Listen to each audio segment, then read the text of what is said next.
سورۃ لقمان۔ الحمد للہ وکفی والسلام علی عبادہ الذین اصطفی۔ والدین پابند ہیں اپنے اولادوں کی تربیت کے، والدین پابند ہیں اپنی باتوں کو سمجھانے کے، خیر کی باتیں بتلانے کے، بری باتوں سے روکنے کے۔ کیا سمجھائیں، کن باتوں کی تلقین کریں، کن باتوں سے منع کریں۔ رب العالمین جو ارحم الراحمین ہیں، انہوں نے اولاد کی تربیت کا پابند کرنے کے بعد ہم انسانوں کو اندھیروں میں نہیں چھوڑا، ہماری مکمل رہنمائی فرمائی ہے کہ ہم اولاد کی تربیت کیسے کریں، ان کو کن باتوں کا حکم دیں، کن باتوں سے منع کریں۔ اس سلسلے میں رب العالمین نے ہمیں کتنے ہی طریقوں سے رہنمائی فرمائی۔ انہی میں سے ایک طریقہ کہ اللہ کے ہاں جو پسندیدہ لوگ تھے، انہوں نے اپنی اولادوں کو جن باتوں کا حکم دیا انہیں بیان فرما دیا، جن باتوں سے روکا ان کی خبر دے دی کہ اے لوگو، اگر تم اس بارے میں رہنمائی چاہتے ہو کہ اولاد کو کیا سمجھائیں، کن باتوں سے روکیں، تو سنو، یہ میرے پسندیدہ بندے، انہوں نے ان باتوں کا حکم دیا، ان باتوں سے روکا۔ اب اس کے بعد میرے اور آپ کے لیے کوئی بہانہ رہ جاتا؟ آج کے سبق میں اللہ مالک کی توفیق سے اپنے لیے اور آپ سب کے لیے لقمان، جن کے بارے میں اللہ کی گواہی ہے کہ انہوں نے لقمان کو حکمت عطا فرمائی، اور قرآن پاک کی ایک سورت کا نام ان کے نام پر سورہ لقمان ٹھہرا۔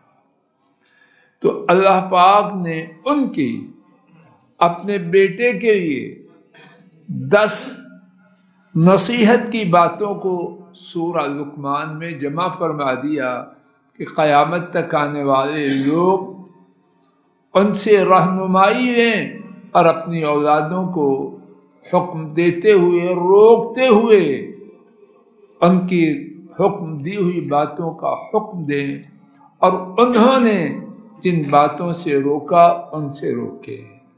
آئیے اللہ مالک کی توفیق سے اپنے اپنے فائدے کے لیے ایک ایک کر کے انتہائی اختصار سے ان باتوں کو سنتے، سمجھتے اور اللہ کی توفیق سے یاد کرتے ہوئے یہ عزم کرتے ہیں کہ انشاءاللہ الرحمن ہم نے اپنی اولادوں کو انہی باتوں کا حکم دینا ہے، نتیجہ اللہ تعالیٰ کے ہاتھ میں۔ آیت شریفہ نمبر 13 سے بات شروع کرتے ہیں۔ وَإِذْ قَالَ لُقْمَانُ لِابْنِهِ، اور جب لقمان نے اپنے بیٹے سے کہا، وَهُوَ يَعِظُهُ، اور وہ بیٹے کو نصیحت کر رہے تھے۔ یا بنیا، ایک ایک بات میں کتنی گہرائیاں ہیں، لیکن میں ان کو چھوڑ کے چلوں گا کہ ایک بات کو اگر پکڑا جائے تو اثر تک بات کرنے کے لیے وہی کافی ہے۔ اختصار سے چلتے ہیں۔ یا بنیا، اے میرے چھوٹے سے بیٹے، مراد اے میرے پیارے بیٹے، لا تشرک باللہ، اللہ کے ساتھ شرک نہ کر۔ ان الشرک لظلم عظیم، یقیناً شرک بہت بڑا ظلم ہے۔ تو نصیحت نمبر 1 کیا ٹھہری کہ اپنے بیٹے کو اللہ کا ساجی، شریک، ہمسر، ند، مثال، پارٹنر بنانے سے منع فرمایا۔ اور یہ تمام نصیحتوں کی جڑ ہے، تمام نصیحتوں کی جڑ ہے۔ کیوں؟ اس کے بغیر کوئی بظاہر نیکی نیکی بنتی ہے۔ پہاڑوں کے برابر کوئی نیکیاں کرے، اگر شرک ہے بیکار ہے۔ اور اس کے بعد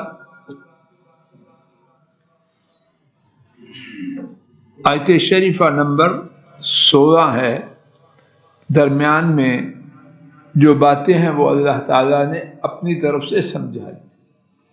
آیت شریفہ نمبر 16، یا بنیا، اے میرے چھوٹے سے بیٹے، مراد اے میرے پیارے بیٹے، انہا، یقیناً بات یہ ہے،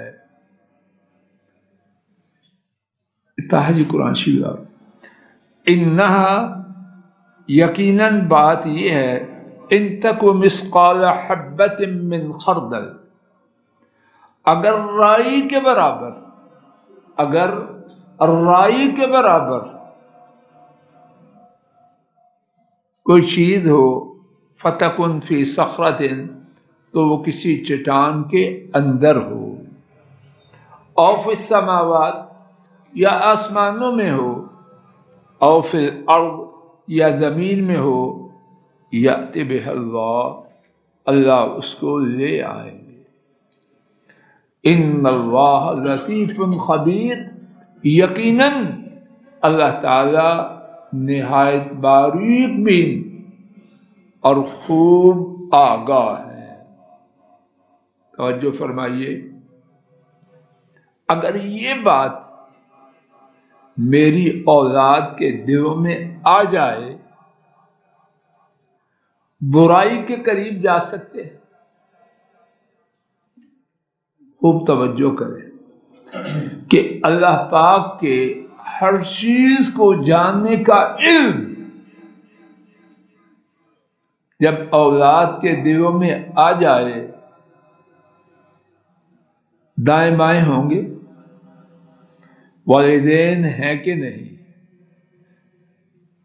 اپنے جاننے والے ہیں کہ نہیں، سفر ہے حضر ہے، جلوت ہے خلوت ہے، رات ہے دن ہے، اجالا ہے تاریکی ہے، معاملہ کس سے ہے؟ عرش والے رب۔ اور وہ کون ہے؟ چٹان کے اندر رائی کے برابر چیز ہے، آسمانوں میں ہے یا زمین میں ہے، صرف جانتے ہی نہیں، روز قیامت لے کے آئے۔ اور یہاں یہ نوٹ فرمائیے، یہاں تک جو بات ہے، دو باتیں فرمائیں اور دونوں کا تعلق رب العالمین کی ذات اور صفات سے ہے۔ شرک کہ اللہ کا کوئی ساجی نہیں، اور دوسرا حسنین جی قرآن شریف دعا، اور دوسرا کہ اللہ تعالی ہر چیز کو آپ لیجیے بولے ان کے ذریعے، دوسرا اللہ تعالی ہر چیز کو جاننے والے ہیں۔ اچھی طرح نوٹ فرمائیے، پہلے اللہ سے نفی کی گئی کہ اللہ کا کوئی ساجی نہیں، پھر اللہ کے ہر چیز کو جاننے کا ذکر ہے۔ اللہ کی پہلی صفت سلبی ہے کہ اللہ کا ساتھی ہونا، یہ اللہ کے لیے، اور دوسری بات کہ اللہ کا ہر چیز کو جاننا، یہ اللہ کے لیے صفت کا وجود ہے۔ اور جب یہ دونوں چیزیں ملتی ہیں، سبحان اللہ، تو ذوالجلال والاکرام کا معنی حاصل ہوتا ہے کہ کوئی چیز جو اللہ کی اللہ کی شایان شان نہیں، اس کی نفی، اور جو چیز اللہ کی شان کے مطابق ہے اس کا اثبات۔ اپنے بیٹے کو نصیحت کا آغاز کس سے کیا؟ رب العالمین کی ذات کے جاننے پہچاننے کو۔ اور میرے ساتھ غور فرمائیے، یہ تربیت کی بنیاد ہے۔ پھر سنیے، تربیت کی جان ہے۔ اولادوں کی تربیت کرتے رہیں، اگر ان میں یہ بات نہیں رب العالمین کو پہچاننا، ہر جگہ بھٹک سکتے ہیں، لیکن جب رب العالمین کو پہچان لیں گے تو پھر بھٹکنا انشاءاللہ الرحمن اس کے دروازے بند ہو جائیں۔ آگے چلیے، تیسری صفت، یا بنی اقم الصلاۃ۔ صرف عقیدہ کی درستگی کافی نہیں۔ حسنین جی پھر تکلیف کرو، انکل کبھی دو قرآشی۔ صرف عقیدہ کی، میری طرف توجہ فرمائیے، صرف عقیدہ کی اصلاح کافی نہیں، اس کے ساتھ کیا ہے؟ عمل بھی ہے۔ پہلی دونوں آیات میں کیا تھا ڈاکٹر صاحب؟ عقیدہ کی اصلاح اللہ رب العالمین کے بارے میں۔ اب کیا ہے؟ عمل بھی کرو۔ عقیدہ ٹھیک کر لیا بیٹھ کے، یہ میرا عقیدہ بڑا ٹھیک ہے، ناکافی ہے۔ اقیم الصلاۃ، اب عبادت کرو، اور عبادت میں نمبر 1 کیا ہے؟ نماز کا ہمیشہ باقاعدگی سے اس کے اوقات میں صحیح طریقے سے قائم کر۔ کتنی صفات ہو گئی؟ 3۔ نمبر 4، عقیدے کو ٹھیک کیا، عبادت کو قائم کیا، بس کافی ہے نہیں۔ نمبر 4، وَأْمُرْ بِالْمَعْرُوفِ، جو خیر اللہ نے تجھے دی ہے لوگوں تک پہنچا۔ توجہ فرمائیے، خیر پہ آنا یہ کافی نہیں، اس کے بعد کیا میجر صاحب؟ خیر کو پہنچانا۔ اور اس میں میرا اور خیر پہنچانے والے کا فائدہ کیسے؟ جب میں خیر کی دعوت دوں گا، خود خیر پر پابندی کے امکانات روشن ہو جائیں گے۔ دوسری بات، جب میرے گرد و پیش میں خیر آئے گی مسٹر صاحب، تو خیر پر چلنا آسان ہوگا یا مشکل ہوگا؟ جب میں نے دعوت دی، گرد و پیش میں خیر آئی، تو خیر پر چلنا آسان ہو جائے گا۔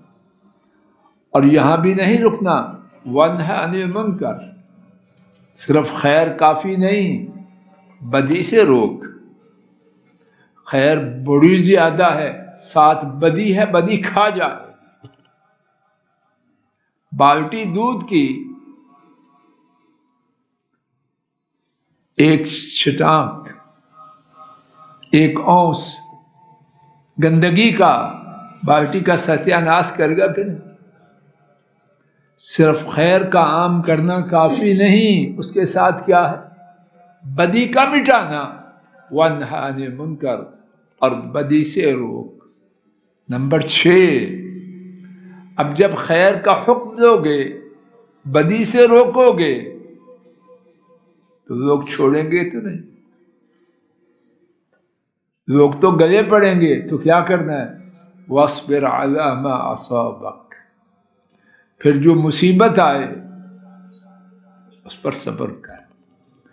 اگر لوگوں کو خیر کا حکم دے کر، بدی سے روک کر آپے سے باہر ہونا ہے، گالی گلوچ پہ آنا ہے، ہاتھا پائی پہ آنا ہے، تو اس خیر کا حکم دینے اور بدی کے روکنے سے میں جو خیر ہے، اس لڑائی جھگڑے سے نقصان زیادہ ہو۔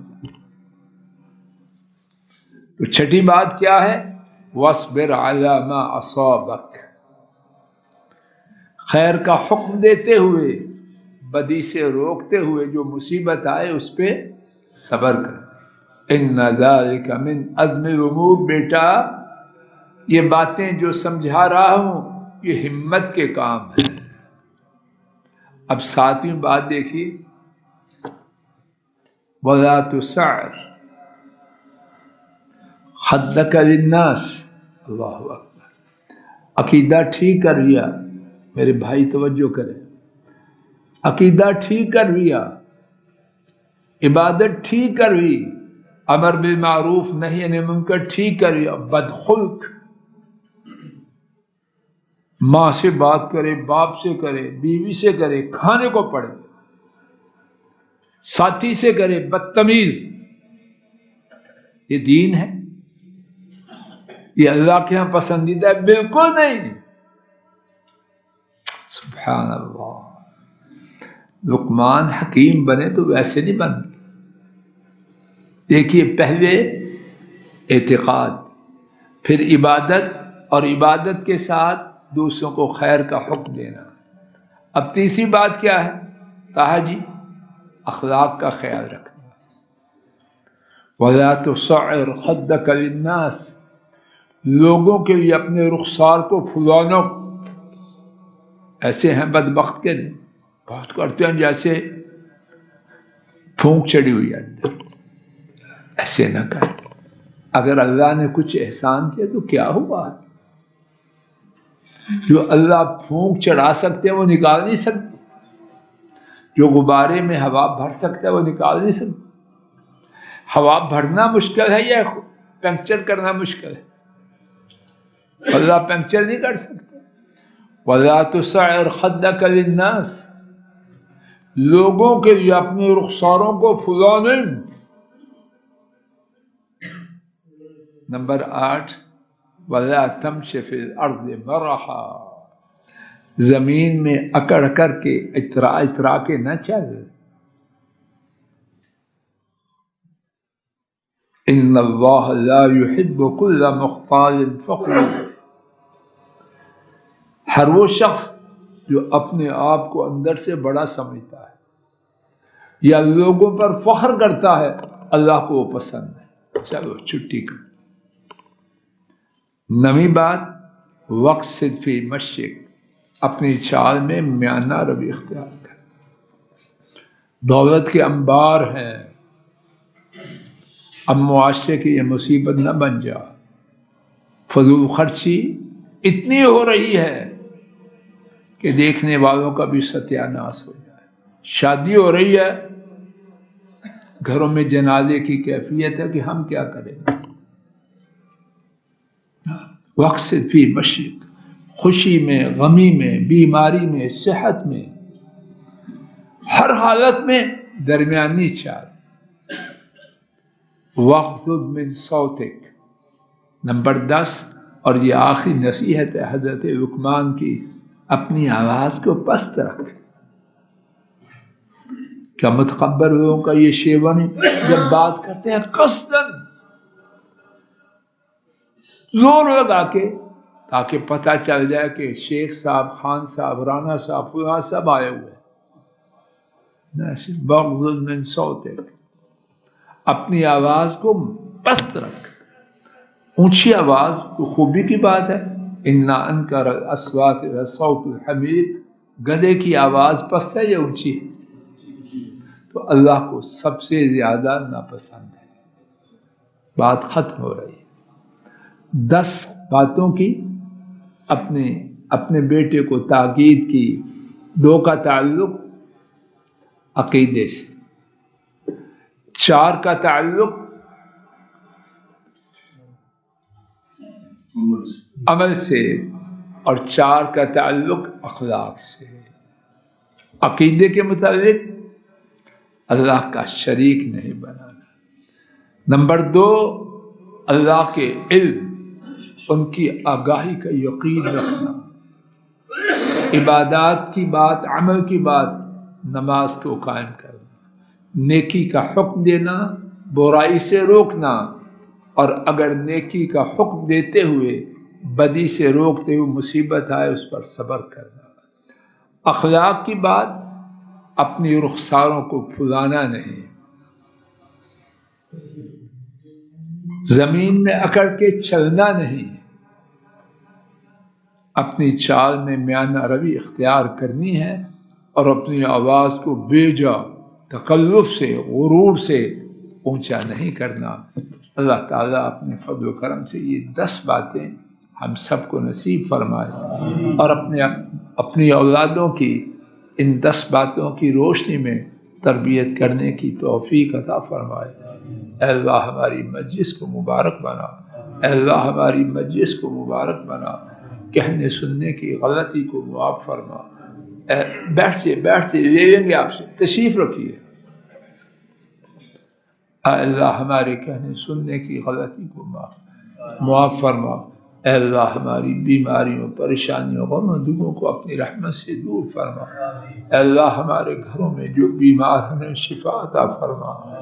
اے اللہ مرد، عورتیں، بوڑھے، بچے، جوان جو بیمار ہیں انہیں شفا عطا فرما۔ اے اللہ ہمارے گھروں میں خیر فرما، خیر فرما، خیر فرما۔ اے اللہ بیماروں کو شفا عطا فرما، اے اللہ بیماروں کو شفا عطا فرما۔ اے اللہ یقیناً جو پریشانیاں، جو بیماریاں، جو غم، جو دکھ ہم پہ آئے ہیں، ہمارے گھروں میں آئے ہیں، اے رب ذوالجلال آپ کی قسم وہ ہمارے گناہوں کی وجہ سے ہے، لیکن کتاب و سنت بھرا پڑا ہے کہ آپ گناہوں کو معاف فرمانے والے ہیں۔ اے اللہ ہمارے گناہوں کو معاف فرما، ہماری بیماریاں، ہمارے گھروں کی بیماریاں اپنی رحمت سے دور فرما، پریشانیوں سے نجات فرما۔ اے اللہ ہمارے گھروں میں دین کا دور دورہ فرما، تقوی کی بہار لا۔ اے اللہ پاکیزگی کا دور دورہ فرما، بے حیائی کا نام و نشان مٹا۔ اے اللہ اپنے فضل و کرم سے ہمارے گھروں میں اطمینان و سکون لا، سکھ لا، چین لا، اطمینان لا، تمنگری لا، خیر لا، سعادت لا۔ اے اللہ ہمارے گھروں کو نحوست سے پاک فرما، بیماریوں سے پاک فرما، پریشانیوں کو دور فرما، بے حیائی سے صاف اور پاک فرما۔ اے اللہ ہمارے معاشرے میں پاکیزگی کا دور دورہ فرما۔ اے اللہ ہمارے ملک پاک کی پورے عالم اسلام کی خیر فرمائی۔ اے اللہ مظلوموں کی مدد فرمائیے، ظالموں کو نیست و نابود فرمائیے۔ وصلی اللہ تعالی علی خیر خلقہ وعلی آلہ واصحابہ واہل بیتہ واتباعہ الی یوم الدین، آمین یا رب العالمین۔